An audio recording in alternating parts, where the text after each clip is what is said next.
É um negócio complicado, professora. Então, né? Eu ia fazer essa outra semana.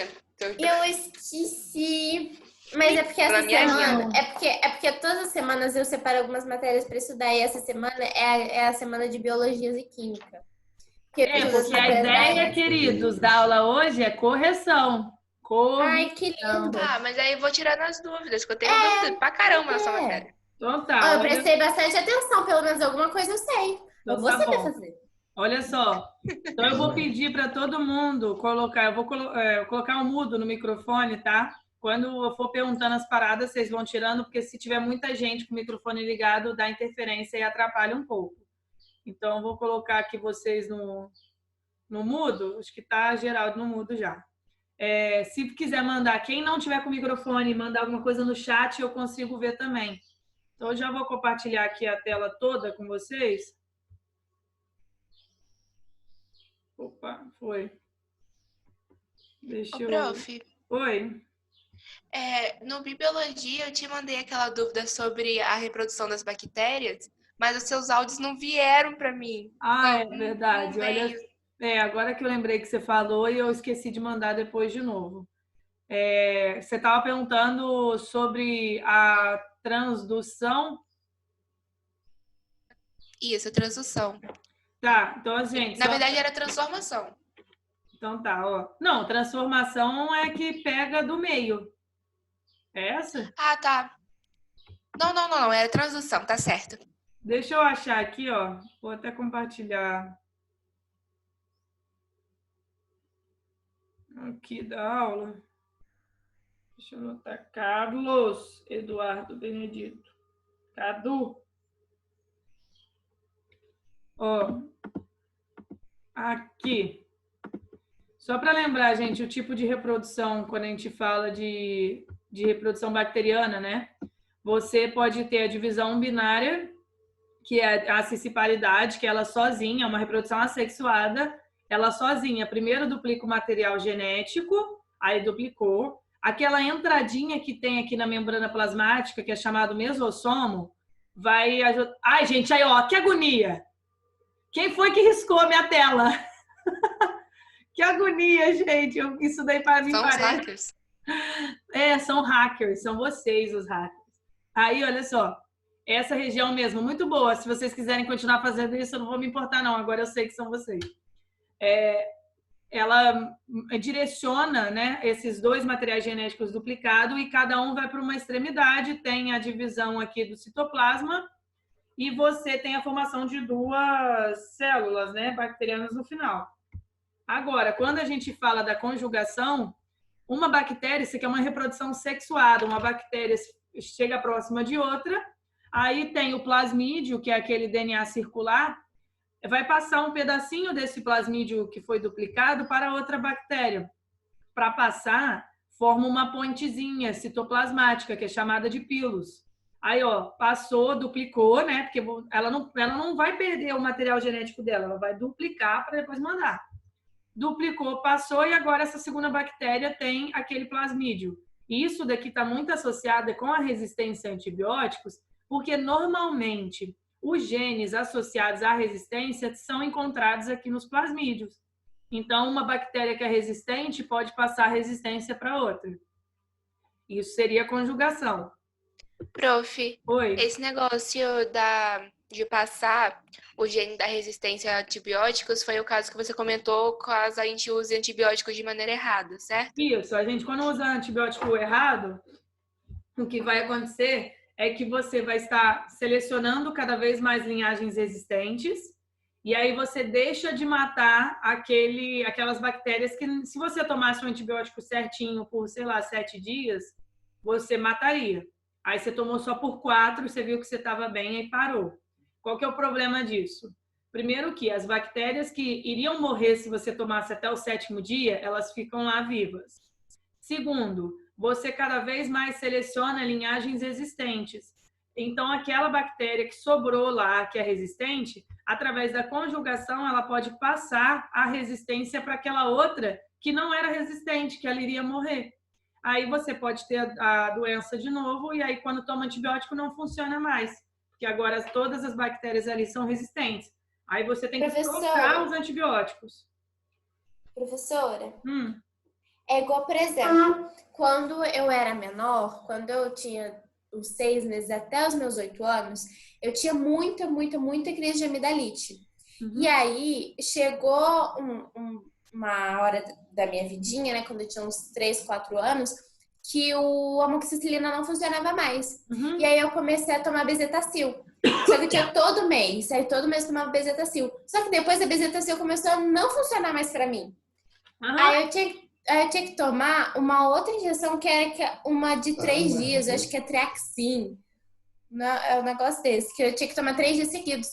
E aí acaba que agora, pra amidalite, eu não tenho quase nenhum antibiótico que funcione. Só o Novamox, que aí é junção de 2, né? Que é horrível. Isso, então, quando você fala da resistência a antibióticos, as bactérias, é uma coisa que tem que ficar bem clara.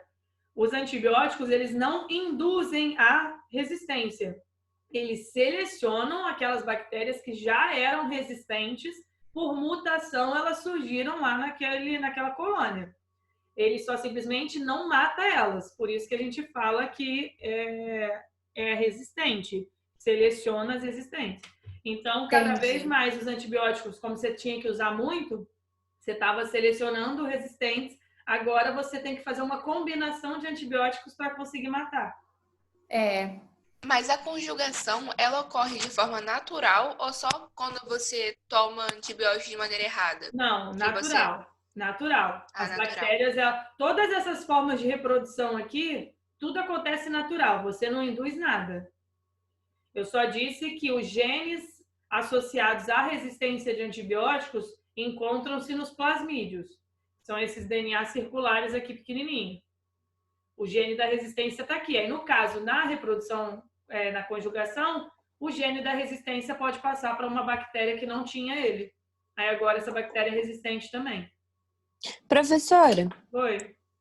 e tem tipos de bactérias que fazem cada tipo de reprodução? Tipo, uma bactéria que faz conjugação, a outra que faz... Não, isso daí é geral. Todas as bactérias, na maioria das vezes, elas conseguem fazer qualquer um desses tipos aí. Ah, tá. Tá? Então, estou mostrando quais são os tipos de reprodução que uma bactéria pode ter. Aí, olha só. É claro que, às vezes, uma bactéria ou outra, o que é mais fácil de acontecer, gente, é essa daqui, ó. O que mais acontece? Divisão binária. Para vocês terem uma ideia, uma E. coli, que é a bactéria que tem encontrada no intestino, a cada 20 minutos, uma forma 2. E ela vai formar 2 por divisão binária. Então, assim, todas essas bactérias são capazes de fazer esses tipos de reprodução que a gente está mostrando. Porém, elas fazem muito mais a divisão binária. Tá? Que é aquela que é assexuada. Não tem encontro de bactérias, não. Uma bactéria origina 2 no final. Aí, transformação. Você tem a bactéria com o DNA dela aqui dentro e antes tinha uma bactéria com o DNA dela, só que ela acabou morrendo. Quando ela morre, a célula se rompe e o material genético pode ficar solto aqui no ambiente. O que acontece na transformação? A bactéria vai incorporar aquela molécula de DNA livre e agora faz parte do DNA dela. Ok? É o caso da lise, que rompe a célula? Então, assim, para ter essas moléculas de DNA livres aí, houve uma lise celular. Mas nesse caso aqui, eu só estou dizendo que é tipo uma bactéria, tem um material genético, tem um DNA no ambiente, esse material genético entrou, agora faz parte do DNA da bactéria. Mas sim, de onde que ele veio? Provavelmente de um rompimento de uma outra bactéria, de uma outra célula em outro momento. Tá bom. Tá? E por fim, essa última aqui, ó, que você estava na dúvida da transdução. Presta muita atenção nas cores, tá? Você tem uma bactéria aqui, o DNA da bactéria está em verde, o DNA do vírus, que é um bacteriófago, está em roxo.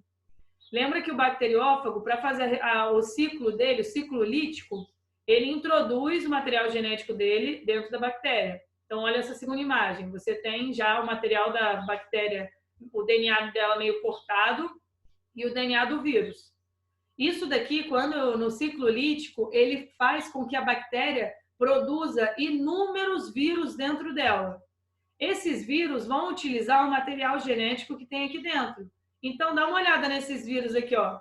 Esse vírus tem o material genético dele mesmo, esse dele mesmo, esse dele mesmo. Esse daqui tem um pouquinho de material genético da própria bactéria. Aí, quando a bactéria se rompe, eles são liberados. Aí, esse bacteriófago aqui, que tinha o material genético dele, mais um pedacinho da bactéria de que ele foi originado, ele vai infectar uma outra bactéria aqui embaixo. Ele introduz o material genético dele. Olha nessa imagem 5, o que a gente tem? O DNA da bactéria, o DNA da outra bactéria está aqui, ó, que estava dentro dele, e um pouquinho do DNA dele. Quando isso se juntar, é um tipo de reprodução chamada transdução. Através de um bacteriófago, essa bactéria B aqui vai ter um fragmento de DNA da bactéria onde o bacteriófago foi formado. Ok? Ok. Então, só para esclarecer isso, a gente vai pegar uns exercícios aqui para fazer. Então, esse daqui tá... quem não tem esse material, tá disponível lá no Escola Web, tá? Então, eu botei aqui uma revisão sobre vírus, viroses, bactérias e bacterioses. Então, esse número 1. As bactérias apresentam como mecanismo para a promoção da mistura de genes entre indivíduos diferentes o processo de recombinação genética. Esse processo pode ocorrer de 3 formas, sendo que uma delas é através da formação de uma ponte, pile, entre as duas células, ocorrendo a migração de genes de uma bactéria para outra. Essa forma de recombinação é conhecida como o quê? Dá uma olhada aí nos nomes. Letra D. Conjugação bacteriana, certinho, tá? Então, letra D. Ok? Divisão bacteriana é a mesma coisa que cisciparidade. Transdução é quando você tem um vírus que passa, né? E transformação é quando a bactéria pega o material genético que estava no meio e incorpora ao dela. O que é cisciparidade? Cisciparidade é a mesma coisa que bipartição. Tem 3 nomes. Divisão binária, cisciparidade, bipartição. É tudo a mesma coisa. Número 2. Em que alternativa as 2 características são comuns a todos os indivíduos do reino Monera? Ausência de núcleo e presença de clorofila, seria?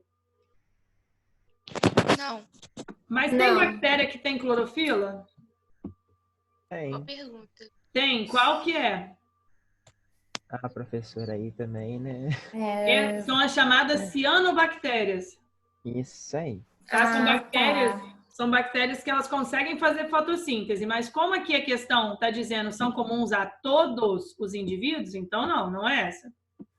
Aí, ausência de carioteca. Alguém lembra o que é a carioteca?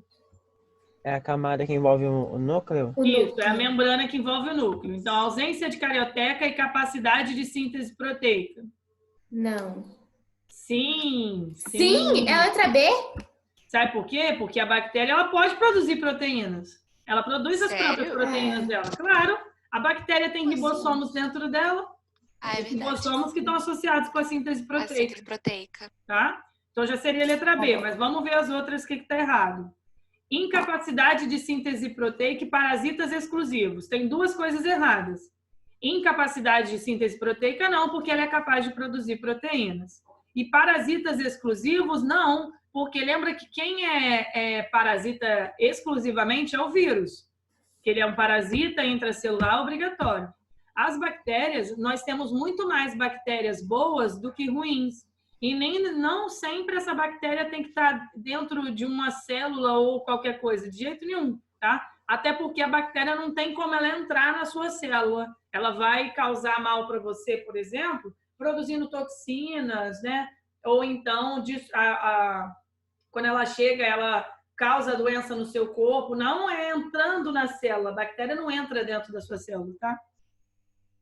Ai, gente, verdade, olha só. Vai acabar em 10 minutos, a gente volta para cá, tá? Só que tem só um porém. Eu tô gravando a aula. Nossa, gente, já vai acabar em 10 minutos o negócio. Já começou tanto tempo assim. Tá. Eu tô gravando a aula provavelmente, eu não sei se eu vou conseguir retornar imediatamente, porque ele tem que fazer a conversão do vídeo. Não sei como é que vai ser isso não, mas aí a gente vê qual vai ser, tá? Aí, olha só. Presença de um só tipo de ácido nucleico, tudo bem, porque a bactéria só tem DNA. E ausência de clorofila. Mas quando a gente fala aqui, não é comum a todos os indivíduos, né? Porque nós temos as cianobactérias. Oi? Prof, mas as bactérias não são unicelulares e elas podem ter DNA quanto RNA? Não, São os São os vírus, né? Isso, vírus que pode ter DNA ou RNA. Bactéria somente DNA. Ah, tá bom. Ela vai ter RNA na hora quando ela for fazer a síntese proteica dela, não como material genético. Não é tipo, os genes dela não estão localizados no RNA. O RNA ele é produzido só mesmo para a síntese proteica. Aí tem aqui, ausência de membrana plasmática. Mentira, a bactéria tem membrana plasmática, ela só não vai ter a membrana ao redor do núcleo. Então seria a letra B mesmo. E aqui, presença de DNA e RNA, não, só DNA. Aí olha 3. O organismo A é um parasita intracelular constituído por uma cápsula proteica que envolve a molécula de ácido nucleico. O organismo B tem uma membrana lipoproteica revestida por uma parede rica em polissacarídeos que envolve um citoplasma, onde se encontra seu material genético constituído por uma molécula circular de DNA. Esses organismos são, respectivamente, quem aí? D. Vírus e uma bactéria? E uma bactéria. Como é que eu tenho certeza que o primeiro organismo A é vírus? O que falou ali? A capa. Cápsula proteica e o que mais? Um parasita. Porque fala que... Parasita intracelular. Intracelular, tá? É. Agora, quando a gente fala da bactéria, falou que ela tem polissacarídeos, que envolve citoplasma, seu material genético é constituído de uma molécula circular. A bactéria tem DNA circular. Aí isso daí me diz que também seria uma bactéria. Agora, olha o 4. Explique o porquê dos vírus serem considerados parasitas celulares. Eles são parasitas intercelulares obrigatórios, né? Por quê? Porque fora da célula ele não vive. Isso. Eles não vivem, eles ficam cristalizados. Isso, mas aí como é que você pode dizer? Tudo que vocês estão falando tá certo. O que você pode dizer para tipo, melhorar isso daí é falar porque eles são parasitas intracelulares obrigatórios, porque eles não apresentam o quê? Qual é uma característica de vírus? Metabolismo próprio, tá? Então, se eles não têm metabolismo próprio, por isso que a gente chama de parasita intracelular obrigatório. Então, ele precisa estar dentro de uma outra célula para se reproduzir. Cuidado quando vocês falarem assim, porque fora da célula ele não está vivo. Ele não está vivo nunca, porque a gente não sabe se ele é vivo ou morto, né? Ou morto. Toda aquela discussão. Se ele ia ser vivo ou não. Então, gente, ontem eu participei de uma live maravilhosa com o Thiago, o Cananeia e o Carlito falando sobre o coronavírus. Muito bom. Vai estar disponível em algum lugar em breve e assistam. 5. Frequentemente, quando uma pessoa está doente, ouvimos a frase deve ser apenas uma virose. Entretanto, chamamos de viroses todas as doenças causadas por vírus, que podem variar de uma simples gripe até a AIDS. De acordo com seu conhecimento sobre viroses, marque alternativas em que encontramos apenas doenças causadas por vírus. Hepatite, raiva e cachumba, hepatite, dengue e cólera, aí tinha dengue, cólera, gonorreia, dengue, herpes, tétano, raiva, dengue e gonorreia. Vamos olhar essas aqui letra depois a gente volta. Letra A. É letra A, mas vamos ver aqui, letra E. Dengue, cólera e gonorreia. Qual que é vírus? Dengue. Dengue, cólera e gonorreia é o quê? Bactéria. Doença bacteriana. Bactéria? Aí, é porque vão ter as doenças por protozoários, né, professora? Não. Não. Tem por protozoário, tem por vermes, nemateumentos, plateumentos. A gente ainda tem um monte de doença para ver. Tá. Dengue, herpes e tétano. Qual que é a bacteriana? Tétano. Tétano. Peraí, calma, bacteriana é tétano, Isso. Raiva, dengue e gonorreia. Qual que é a bacteriana? Gonorreia. Gonorreia. Aí você desce aqui. Hepatite, dengue e cólera. A gente sabe que a cólera é bacteriana, então. Hepatite, raiva e cachumba seria a letra A correta, que é somente vírus. Lembra que tem a musiquinha, tá? É gripe, varíola, AIDS, poliomielite, herpes, cachumba, sarampo e hepatite, raiva, catapora, dengue e febre amarela, são todas viroses que nem a rubéola. Gravem essa música. Essa é a minha música preferida. Prof, posso fazer a 6? Porque eu fiz. Tá. Mas o Caribe já Aqui, cantou. então, vamos lá. Tá. Surtos de sarampo na Europa levam ao reforço na vacinação. O objetivo é a redução do número de indivíduos suscetíveis na população para evitar a ocorrência de cadeias de transmissão a partir de casos oriundos de outras localidades. Desde o início do ano de 2015, a Europa vem sofrendo surtos dessa doença contagiosa causada por um vírus envelopado que afeta principalmente a população infantil. Sua prevenção é mais eficaz e por meio da vacinação. Aí, letra A. Cite a forma de transmissão e 2 principais sintomas do sarampo. O que você colocou? Eu. Fala. Transmissão através de gotículas e da respiração no mesmo ar. E os sintomas são conjuntivite, tosse ou coriza, febre, aí tem as manchas avermelhadas, mas você pediu 2, então qual que é isso? Tá ótimo. Aí, B, quanto aos envoltórios presentes, o que diferencia um vírus envelopado de um não envelopado? Maior resistência, maior proteção. Os vírus... Contra... essa é uma boa pergunta. Não, mas tá certo. O vírus envelopado, ele tem um envoltório, um envelope normalmente lipoproteico. Igual o coronavírus, tá? O SARS-CoV-2, ele tem uma capa, um envelope. É um vírus complexo, não é? Oi? É um vírus complexo, não é? Só que assim, quando a gente fala aí de vírus envelopados, eles têm esse envelope do lado de fora, ajuda sim na proteção, mas proteção principalmente contra a defesa do hospedeiro que ele está entrando. E outra coisa que o envelope pode ajudar é justamente a aderência desse vírus na célula que ele quer entrar. Vou dar um exemplo isso bem de agora. Quando eu estava lendo para falar de ontem, né, da live, eu estava lendo sobre o SARS-CoV-2, que o nome do coronavírus é o nome de uma família bem grande, que tem mais de 40 espécies descritas e 7 delas causam doenças. No caso do vírus que está agora, é SARS-CoV-2. Ele tem, no envelope proteico dele, ele tem uma proteína S chamada proteína spike. E esse envelope, com essas proteínas, é tipo fundamental, porque ele tem o reconhecimento da célula da garganta e ele se adere a ela para poder entrar. Então, esse envelope ajuda tanto para o vírus ter uma proteção contra o sistema de defesa, quanto para que ele tenha aderência na célula hospedeira que ele quer entrar. Então, ajuda em bastante coisa. Professora. Oi. É igual Olha quando só, você rapidinho. falou... Falta 1 minuto para acabar aqui.